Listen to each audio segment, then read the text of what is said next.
Alright, you've just downloaded a picture from the internet. It has a whole bunch of white around it, and now you want to get rid of it. Quick, fast, easy way that works most of the time. What you have here with the white is basically what you want to get rid of. So there's this tool here in the tool set, and it's hidden right here. And there's Quick Selection Tool and Magic Wand Tool. We actually want the Magic Wand Tool. Cool little name. You get your Harry Potter wand here, and wherever you click, it's going to select that color. So it just selected all that white. Then down here there's some white. Just hold the Shift key down to grab some more. And I'll hold the Shift key down and click some more. And I have all the white around that picture. Now I just go Edit Clear.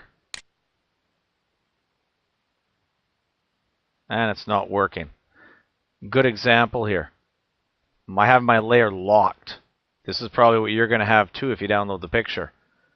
To unlock this layer so I can actually delete the white, just double click. Click, click. Just hit OK. Now the layer is free of the lock.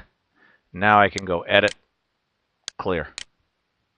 This checkerboard is not a checkerboard graphic. This checkerboard means it's see-through, nothing there. Just go Select, Deselect. And there's your chicken. Lines free.